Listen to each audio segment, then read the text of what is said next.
Zoran Mamdani, a little victory for Zoran in New York. Yesterday was election day, one of the election days for some House seats and other lower offices for New York. And it seems the candidates that Zoran Mamdani was endorsing did very well. These are the candidates that they see Zoran's commie policies as something they want to pick up the old baton and run with. And they won. It's primaries. So a lot of them won the Democrat nomination for running in November. But it seems like people that voted for Zoran Mamdani, even though he hasn't delivered on the free buses, which, by the way, his whole thing about the free buses was based on another city that had done the free bus program. And it worked there. So Zoran's like, I'm going to do it here. Well, the city, and I don't remember which one it was, the city that had those free buses just stopped that program because they ran out of money. They could not run the buses. They couldn't run the free buses. It's amazing that free buses still take, gas, maintenance. You have to pay the driver. So there it is. City that inspired Mamdani's free New York City bus plan is bringing back fares after it ran out of money.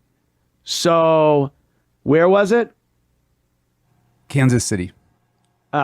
Old Kansas City. Yeah, great plan. They just had to fucking go back to paying because it cost money. Something these commie douchebags, Democrats, socialists, whatever they call themselves, don't quite understand is that things cost money and you can't just rob the people that are actually making money to pay for your bullshit programs. Because you know what happens? You end up moving. You leave. You take your fucking money and you leave. And then they go, oh no, what happened? Another productive person who was paying their taxes just left the state. And then they just keep coming up with the same shit. They keep voting in the same commies that Mamdani endorsed. And it just gets worse and worse and worse. Hi, this is Anthony Cumia. Hello, I'm Gavin McInnes. And together we're Compound Censored. And we would like you to subscribe with this deal using this promo code right below me right now. Do it, because it's very entertaining. They think that the government can take care of them and take care of everything. I need a place to live. What do I have to do? Get a job? I have to find a place to live. I have to come up with the first and last month rent. I have to come up with rent every month. And then the government steps in and goes, no, look at us. We want a publicly run building. And by public, they mean government. That's what they mean. We're commies. So we're the people.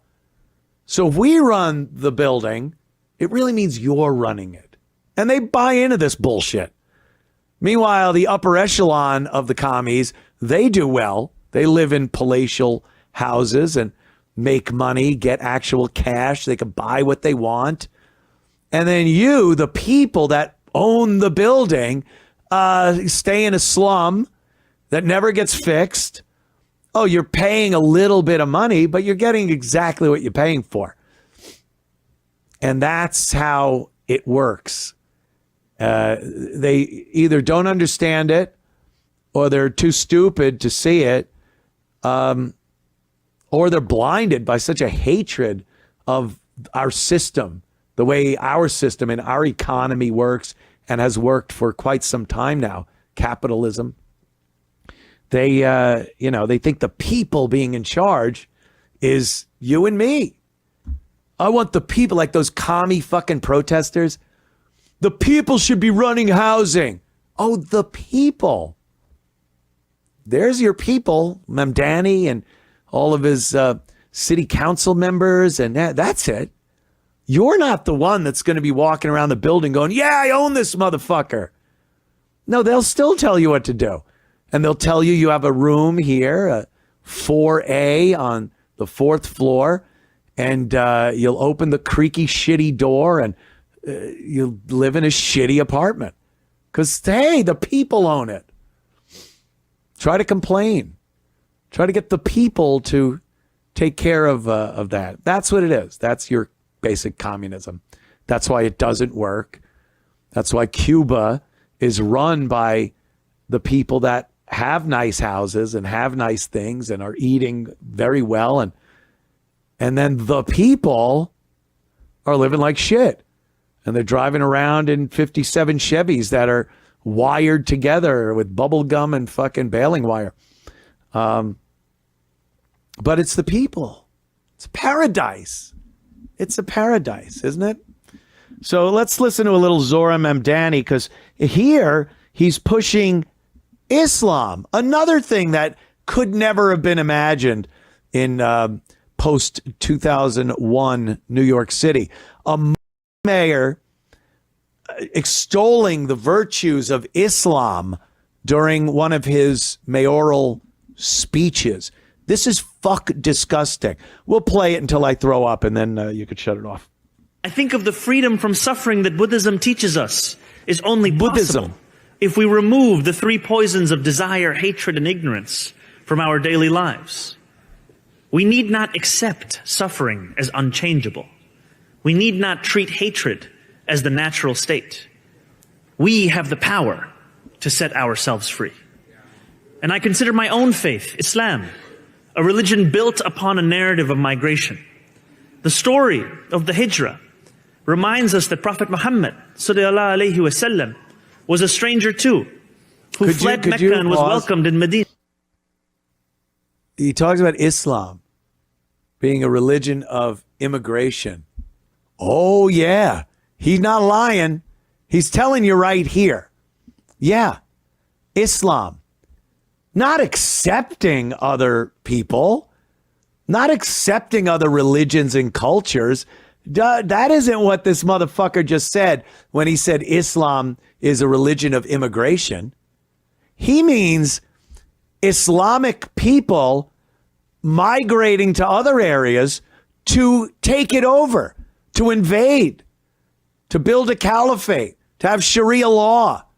That's his religion of immigration, not welcoming in with open arms Christians and Jews and Buddhists, as he said, and all other religions and how about gays, different sexualities? Come on in. Islam's the religion of immigrants and strangers and new people. No. It's a religion of, we will go there, kill all you people, rape your women, and put draconian laws in place. And if you break them, you're a dead man. Welcome to the religion of immigrants. Holy fuck, this guy. And what's that fucking scary shit after he says Muhammad? The great Muhammad. What's that code? Is the fucking Freedom Tower still standing? This fucking guy. Let's watch more. Alayhi wasallam was a stranger too, who fled Mecca and was welcomed in Medina. Surah An-Nahl 1642 tells us, as for those who immigrated in the cause of Allah after being persecuted, we will surely bless them with a good home in this world. Or as the Prophet Muhammad sallallahu alaihi wasallam said, Islam began as something strange and will go back to being strange. So glad tidings to the strangers. If faith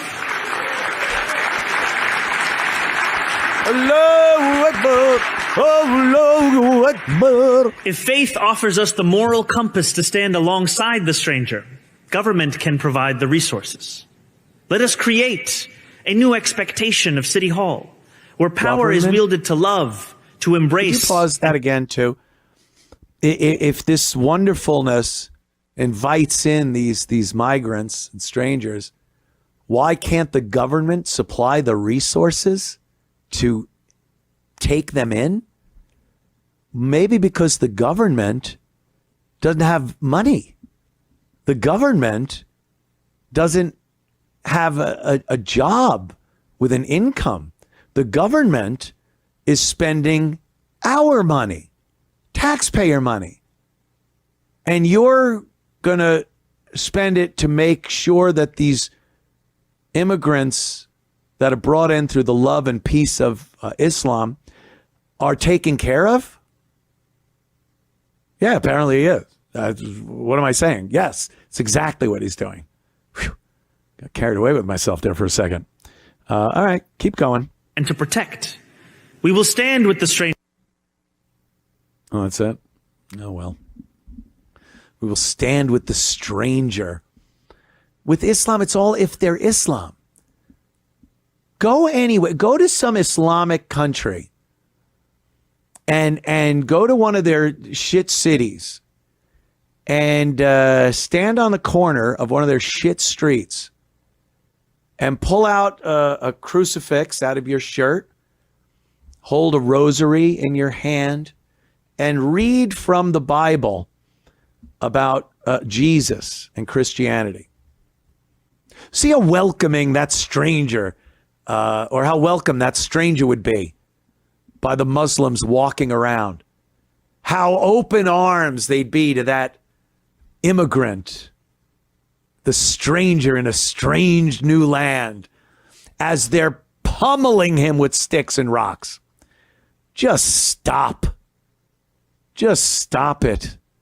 This guy is poison. Fucking poison.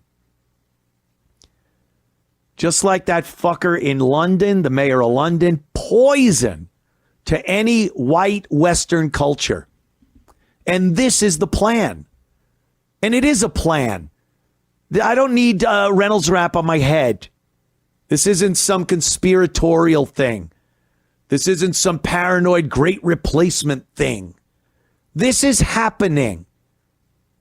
Islam has tried to conquer the world forever. And it was mostly through conquest, through wars and battles and conquering. Now they figured out a way that the leadership of these white European nations have just flung the gates open. Hugs and kisses to the invaders. And it doesn't make them any less invaders than if they were storming a fucking castle and killing everyone inside to do it. Same thing. They've just been allowed to walk in. This is another way to conquer. It's suicide by Muslims. You ever see those guys that they pull a gun on a cop and they're just like, shoot me, motherfucker, I'll kill you. Oh, it's suicide by cop. Western cultures, Western nations, Europe, the United States, they are committing suicide by Islam. Just open the door. Go ahead. Do what you please. Our kids, murder our men, behead people, start your religion, put mosques everywhere. And it's just being allowed. Just being allowed. Go ahead. Do it. We won't even fucking flinch. And by the way, pal, if anyone around here tries to say anything about you guys doing this, we'll lock them up. How about that? You continue. How did this happen? But this is exactly the world we're living in. And when you give the seat of power to these fuckers like Zoran Mamdani, who has, he's part of the plan. You don't think Islam, the Muslims, the power fucking cabal of Islam doesn't look at Zoran Mamdani being the mayor of New York fucking city and go, yep, good one. One more point for us in our victory, toward our victory of taking over the world.